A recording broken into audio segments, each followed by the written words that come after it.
Salam, selamat pagi. Jumpa lagi bersama saya Pendeta Samuel Pandi SP. Firman Tuhan pagi ini saya baca menurut Kitab 1 Samuel pasal 16 ayatnya yang ke-12. Kemudian disuruhnyalah menjemput dia. Ia kemerah-merahan, matanya indah dan parasnya elok. Lalu Tuhan berfirman, "Bangkitlah, urapilah dia, sebab inilah dia." Saudara-saudara yang dikasihi dalam Tuhan Yesus Kristus, kisah tentang pengurapan Daud menjadi raja dilatar belakangi oleh mundurnya roh dari Saul ketika Tuhan kecewa dengan berbagai model kepemimpinan Saul. Saudara-saudara, memang ada beda. Roh Allah dalam perjanjian lama cenderung memisahkan orang-orang khusus dari orang-orang lainnya. Tetapi Roh Kudus dalam perjanjian baru diberikan kepada semua orang. Namun, baik perjanjian lama maupun perjanjian baru sepakat bahwa roh yang mendiami atau berkarya bagi orang percaya, bagi manusia secara pribadi, bukanlah milik yang harus dipertahankan oleh diri sendiri dengan kesombongan, tetapi merupakan kuasa yang memberikan keuntungan dan pelayanan bagi orang-orang lain. Dengan latar belakang itu, maka Tuhan menyuruh Samuel untuk mengurapi Daud. Saudara-saudara, semua yang ada dalam rumah tidak dipilih, tapi justru seorang anak bungsu yang bergumul di luar rumah sebagai gembala, penjaga ternak. Dia ada di padang bergumul setiap hari. Justru dia yang jauh dari zona nyaman rumah itulah yang dipilih oleh Tuhan. Kita melihat ini sebagai otoritas Tuhan, tetapi kita juga harus mengakui bahwa Tuhan melihat sesuatu yang berbeda dalam diri Daud. Dan rupanya cara Tuhan memilih inilah yang harus menjadi perenungan saya dan saudara.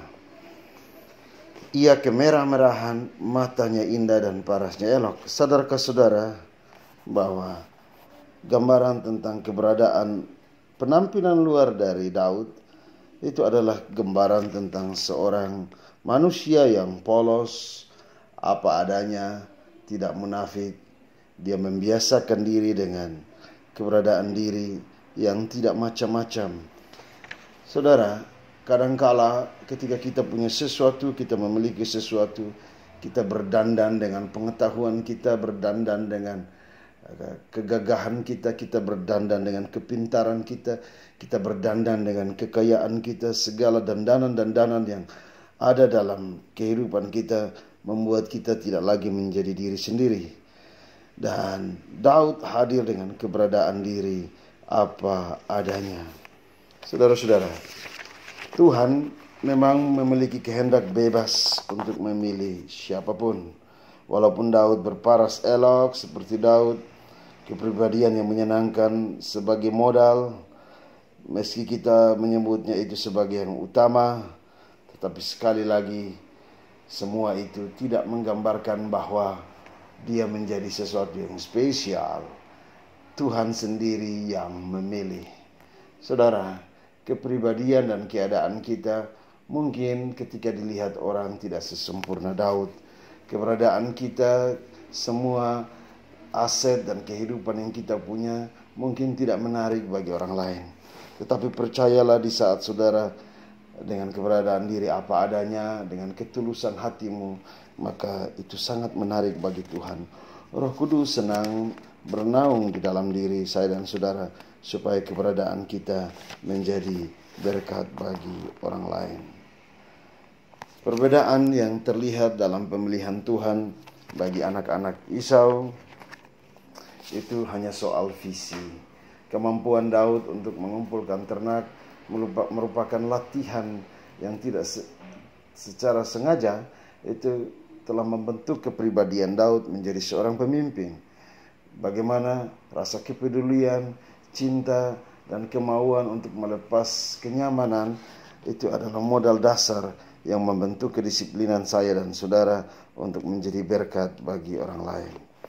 Saudara-saudara, yang penting adalah bahwa Daud juga mau menerima karunia pengurapan ini. Kadang Tuhan mau memakai kita, tetapi kita sendiri tidak memberi hati untuk menerima pengurapan ini.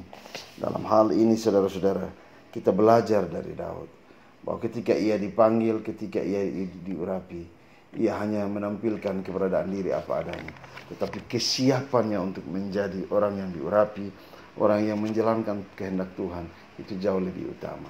Saudara-saudara, pagi ini mulailah untuk kita bersama-sama menjalankan kehidupan ini dengan tanggung jawab yang Tuhan beri.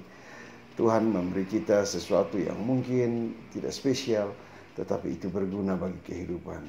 Gunakanlah itu. Tuhan begitu senang, bukan banyak hal yang Ia beri, tetapi kadang satu hal kecil yang Ia beri dapat kita manfaatkan secara baik.